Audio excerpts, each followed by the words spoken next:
India में judiciary examination को लेकर के जितना ज़्यादा क्रेज़ है ना, उससे कई गुना ज़्यादा यूपीएससी को लेकर के होता है, क्योंकि यहाँ पर गूगल माइक्रोसॉफ्ट की तरह ले ऑफ वगैरह नहीं होता है। और हर एक एस्पिरेंट के मन में ये तो रहता ही रहता है दैट अगर जॉब लग जाए तो लाइफ तो सेट है, क्योंकि यूपीएससी तो इंडिया के एक टॉप एग्जामिनेशन है ही, उसके साथ जुडिशरी भी कम नहीं है। जुडिशरी को आप एक छोटा यूपीएससी ज़रूर बोल सकते हो। तो आज हम लोग इस वीडियो में जानेंगे एक डिफरेंस करके, हालांकि डिफरेंस करना सही बात नहीं है क्योंकि ये दोनों ही एक अलग अलग इंस्टीट्यूशन है। इस वीडियो में हम लोग जानेंगे एक आईएएस पावरफुल होते हैं या फिर एक जज पावरफुल होते हैं। एक जज क्या आईएएस ऑफिसर को सस्पेंड कर सकते हैं? कौन सा एग्जामिनेशन डिफिकल्ट है, जानेंगे इस वीडियो में। So hey everyone, this is advocate Papiya और आप देख रहे हो डिकोड दिला। जो एक लेमैन है उनको समझाने के लिए इन दो एग्जामिनेशन में क्या फर्क है, इसको बोलने के लिए डिफरेंस तो करना पड़ेगा। तो आज मैं आपको कुछ जनरल पॉइंट्स बताऊंगी जो शायद आपको समझने में हेल्प करेगा। So let's get started. ये डिफाइनेटिवली बोलना बहुत ही डिफिकल्ट होगा कौन सा एग्जामिनेशन यूपीएससी या फिर जुडिशरी कौन ज्यादा टफ है, क्योंकि ये दोनों ही एग्जामिनेशन अपने अपने स्तर पर एक unique challenges and unique potential demand करता है। हाउएवर मैं आपको जनरल पॉइंट्स दूंगी जो आपको कंपेयर करने में हेल्प करेगा। इंडियन एडमिनिस्ट्रेटिव सर्विस यानी कि आईएएस ये एक बहुत ही प्रेस्टिजियस एग्जामिनेशन है गवर्नमेंट ऑफ इंडिया के। On the other hand judiciary examination भी बहुत ही प्रेस्टिजियस एग्जामिनेशन है जुडिशरी में एंटर करने के लिए। एंड जुडिशरी हमारे इंडिया में लीड करते हैं the supreme court of India. Judiciary and UPSC union public service commission ये दोनों ही अलग अलग इंस्टीट्यूशन है। एंड आपको तो पता ही होगा दैट हमारे इंडिया में तीन स्तंभ है, यानी कि तीन main pillar, legislative, executive and judiciary. Legislative law बनाता है, एग्जीक्यूटिव लॉ को इन्फोर्स करता है एंड जुडिशरी लॉ को अपहोल्ड करता है, मतलब अप्लाई करता है। तो ये तीन जो ऑर्गन्स है ये अलग अलग फंक्शंस परफॉर्म करता है, एक देश को कंप्लीट बनाता है। यूपीएससी एग्जामिनेशन एक हाईली कॉम्पिटिटिव नेशनल लेवल की एग्जामिनेशन जो union public service commission conduct कराते हैं। एंड ये एग्जामिनेशन में 3 मेन स्टेजेस है, प्रिलिमिनरी, मेंस एंड इंटरव्यू।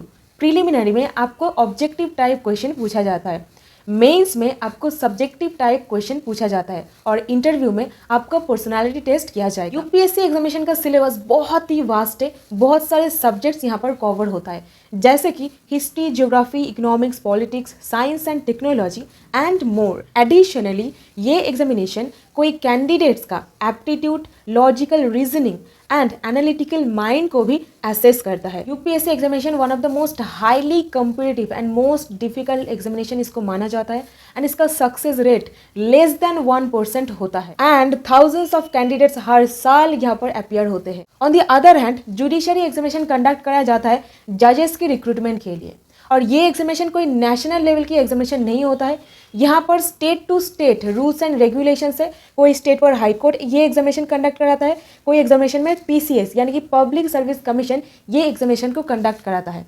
और ये एग्जामिनेशन में भी 3 स्टेजेस होता है और यहाँ पर recruitments court to court depend करता है। वो एक हाई कोर्ट है, सुप्रीम कोर्ट है, लोअर डिवीजन कोर्ट है, इसके अकॉर्डिंग वेरी करता है। हमारे जुडिशरी में कोर्ट्स का एक हायरार्की देखा जाता है, मतलब सबसे पहले आएगा लोअर डिवीजन, उसके बाद हायर डिवीजन मतलब हाई कोर्ट्स और उसके बाद एकदम apex court that is supreme court of India. Judiciary में एंटर करने के लिए मेनली 2 रास्ता रहता है, एक है लोअर जुडिशरी और दूसरा है हायर जुडिशरी। लोअर जुडिशरी में कैसे आपको एंट्री करना है इसके लिए मैं डिटेल में इस वीडियो में बता के रखी हूँ। और हायर जुडिशरी में एंट्री करने के लिए आपके पास प्रैक्टिकल नॉलेज रहना पड़ता है। और लोअर जुडिशरी में अगर आप एक लॉ ग्रेजुएट हो, आप तुरंत ही अपना प्रिपरेशन स्टार्ट करके ये एग्जामिनेशन दे सकते हो। और इससे क्या होगा, आपका लोअर डिवीजन जो सारे कोर्स होते हैं, डिस्ट्रिक्ट लेवल्स का जो कोर्स होता है, सिविल जज फर्स्ट डिवीजन, सिविल जज सेकंड डिवीजन, ये सारे कोर्स में आपको अपॉइंट किया जाता है। यूपीएससी की तरह जुडिशरी में भी 3 स्टेजेस होता है, preliminary, mains and interview. Prelims में सेम आपको ऑब्जेक्टिव टाइप, मेंस में आपको सब्जेक्टिव टाइप एंड इंटरव्यू में आपका पर्सनालिटी टेस्ट के साथ ही साथ आपके पास कितना कानून के डीप एंड इंटेंस नॉलेज है उसको टेस्ट किया जाता है, क्योंकि आपको बनना है एक जज। जज का रिस्पॉन्सिबिलिटी होता है जस्टिस डिलीवर करना सिटीजन्स ऑफ इंडिया को, तो इसीलिए justice delayed means justice denied. और जुडिशरी एग्जामिनेशन में ज्यादातर फोकस किया जाता है लॉ सब्जेक्ट्स के ऊपर। और सब्जेक्ट्स की बात अगर किया जाए तो जुडिशरी में एक सिलेक्टिव डिफाइंड पोर्शन रहता है, यहाँ पर फोकस किया जाता है मेनली लॉ सब्जेक्ट्स के ऊपर, जैसे कि constitution of India, civil law, criminal law that is IPC, CrPC, Indian evidence act, contract tort, Hindu law, Muslim law that is personal laws and more. So basically judiciary examination में test किया जाता है कितना deep and intense knowledge है एक candidate के पास, क्योंकि उनका मेन काम होगा न्याय करना। तो इस हिसाब से आपके पास कानून की डीप नॉलेज रहना चाहिए और एनालिटिकल माइंड आप कितना यूज करना जानते हो इसको भी टेस्ट किया जाता है। एंड इसी के साथ जीके एंड करंट अफेयर्स का भी पेपर यहाँ पर रहता है। यूपीएससी में सक्सेस का रेट बहुत ही कम होता है, बिलो 1%, बट जुडिशियरी में सक्सेस रेट थोड़ा बहुत रहता है, क्योंकि जुडिशियरी एग्जामिनेशन सिर्फ वही कैंडिडेट्स दे सकते हैं जिनके पास एलएलबी डिग्री है। मतलब जो एक लॉ ग्रेजुएट है वही जुडिशियरी एग्जामिनेशन दे सकते हैं, बट यूपीएससी के लिए ऐसा नहीं है। जिन्होंने सिर्फ ग्रेजुएशन किए हुए हैं वो ये एग्जामिनेशन में बैठ सकते हैं, यानी कि एक लॉ ग्रेजुएट भी यूपीएससी एग्जामिनेशन दे सकते हैं। ये तो क्या कुछ डिफरेंसेस सिलेबस कंपटीशन लेवल के ऊपर, बट यहीं पे एक चीज है जो ये दोनों एग्जामिनेशन में ही कॉमन है, और पता है क्या है? वो है lots of hard work and आपका डेडिकेशन। यही इस एग्जामिनेशन को क्लियर करने के लिए आपको हेल्प करेगा, और अगर स्मार्ट वर्क इनमें मिक्स हो जाता है तो मज़ा ही अलग हो जाएगा प्रिपरेशन करने का। So hard work and dedication and consistent effort आपको करना ही करना पड़ता है। और in addition to UPSC examination का एक रेप्यूटेशन है most uncommon and unpredictable question जो ज़्यादा टच नहीं करते उसको पूछ लेने का टेंडेंसी ये एग्जामिनेशन में होता है। And on the other hand judiciary examination एक पर्टिकुलर डिफाइंड सिलेबस में ही स्टिक करके रहता है। पास्ट 10 सालों में जो सारे क्वेश्चंस पूछा गया है, अगर वो आप तैयारी करके जाओगे तो 100% आपको कॉमन क्वेश्चन मिल ही जाएगा। तो इसीलिए इसका एक डिफाइंड एंड पर्टिकुलर पोर्शन होता है जहां से ही क्वेश्चन पूछा जाता है, बट यूपीएससी में बहुत सारे एस्पेक्ट्स आपको कवर करना पड़ता है। ये दोनों ही एग्जामिनेशन अपने अपने स्तर पर एक यूनिक कंपटीशन का डिमांड करता है एंड यूनिक पोटेंशियल अपने अपने ऑफिसर्स के अंदर देखना चाहते हैं। और ये जो कम्पिटिटिवनेस मतलब डिफिकल्टीनेस है ना, ये डिपेंड करता है इंडिविजुअल स्ट्रेंथ के ऊपर। अगर आपका प्रिपरेशन एकदम तगड़ा है, पावरफुल है, तो हर एक एग्जामिनेशन आपके पास इजी रहेगा, और अगर आपका प्रिपरेशन कमजोर है तो हर एक एग्जामिनेशन ही आपको डिफिकल्ट लगेगा। अगर कोई केस फाइल करना है आपको तो लोअर कोर्ट में फाइल करना पड़ेगा, उसके बाद वो अपील में हाई कोर्ट जाएगा, और उसके बाद वो सुप्रीम कोर्ट तक पहुंचता है। तो इस तरीके से वेरियस फंक्शंस ये लोग परफॉर्म करते हैं। बट यूपीएससी एग्जामिनेशन दे करके अब बड़े बड़े post like IAS Indian administrative service, IFS Indian foreign service, IRS Indian revenue service, IPS Indian police service आप सर्व कर सकते हो। और भी अलग अलग पोजीशंस है जहां पर आप अपने रैंक के अकॉर्डिंग पोस्टिंग मिल सकता है। यहीं पर एक जज के पास होता है जुडिशरी पावर, और एक आईएएस ऑफिसर के पास होते हैं एडमिनिस्ट्रेटिव पावर। जज के ऊपर पूरा पावर दिया गया है जस्टिस डिलीवर करने का, अपना जुडिशियल माइंड एक्सटेंड करके वो जजमेंट पास कर सकते हैं। एक आईएएस ऑफिसर वो अपना एडमिनिस्ट्रेटिव पावर को एक्सटेंड करेंगे, और एक आईएएस ऑफिसर को अपॉइंट करते हैं the president of India on the recommendation of union public service commission. और अभी यहाँ पर ये क्वेश्चन अराइज होता है कि एक जज के पास पावर दिया गया है एक आईएएस ऑफिसर को सस्पेंड करने का।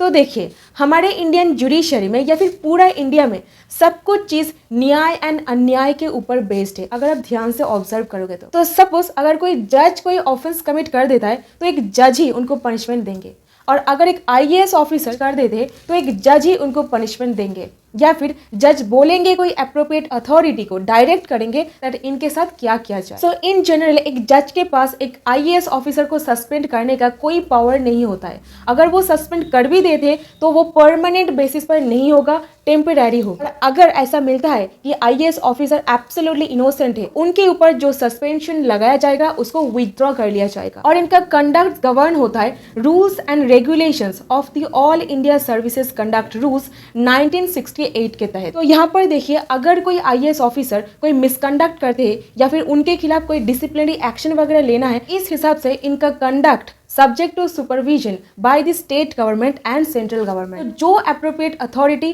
उनको असाइन की है उनके पास ही पावर दिया गया है, एंड ऑफिसर के खिलाफ कोई भी डिसिप्लिनरी एक्शन लेना या फिर ना लेना ये डिपेंड करेगा ऑफेंस का नेचर क्या है एंड सीवियरिटी कितना है। और यही पे जैसे कि मैं आपको बताई एक जज को अगर पनिशमेंट देना है तो एक जज ही देंगे, और एक आईएएस ऑफिसर भी अगर कोई ऑफेंस कमिट करते तो एक जज ही पनिशमेंट देंगे। कोई सिविल और क्रिमिनल केस डेफिनेटली फाइल किया जा सकता है। फंक्शंस की बात किया जाए तो एक आईएएस ऑफिसर रिस्पॉन्सिबल होते हैं administration of the various government policies and programs. IAS officer various administrative position hold करते हैं state government and central government, और ऑन द अदर हैंड जज एडजुडिकेट करते हैं लीगल डिस्प्यूट्स एंड लॉ को interpret करते हैं, लॉ को अप्लाई करते हैं, जस्टिस डिलीवर करते हैं सिटीजन्स को, एंड एक जज को कुछ ऑफिशियल ड्यूटीज वगैरह भी परफॉर्म करना पड़ता है। अभी यहाँ पर एक छोटा सा पॉइंट दैट अक्सर ये क्वेश्चन अराइज होता है कि एक डीएम और आईएएस ऑफिसर सेम है, the answer is no. But अगर कोई आईएएस ऑफिसर को एज डीएम कोई डिस्ट्रिक्ट पर अपॉइंट किया गया है, तब एक डीएम का जो सारा पावर होता है वो एक आईएएस ऑफिसर ऊपर भी होते हैं। जैसे कि डीएम एक एडमिनिस्ट्रेटिव हेड होते हैं एक डिस्ट्रिक्ट के लॉ एंड ऑर्डर मेंटेन करना, लैंड रेवेन्यू कलेक्ट करना, disaster management and election management among all other function. तो इस तरीके से अगर कोई आईएएस ऑफिसर को डीएम की तरह अपॉइंट किया गया है, एक डीएम का जो पावर होता है उनको सेम पावर ही दिया जाता है। और अभी एकदम last but not the least, that हर एक डिपार्टमेंट्स का अलग अलग फंक्शंस, अलग अलग रिस्पॉन्सिबिलिटी दिया गया है इंडियन गवर्नमेंट में परफॉर्म करने के लिए। तो इस तरीके से जुडिशरी का एक अलग रोल है एंड एडमिनिस्ट्रेशन का एक अलग रोल है। बट यहीं पे एक जो ड्यूटी हर एक ऑर्गन्स को परफॉर्म करना पड़ता है, that is maintain a good governance and rule of law को प्रिवेल करना पड़ता है। That means no one, it is only the law which is above all. Last point but not the least, अगर यहाँ पर पावर की बात किया जाए, दैट इज एक जज किसी को फांसी की सजा सुना सकते हैं। क्या एक आईएएस ऑफिसर किसी को फांसी की सजा सुना सकते हैं?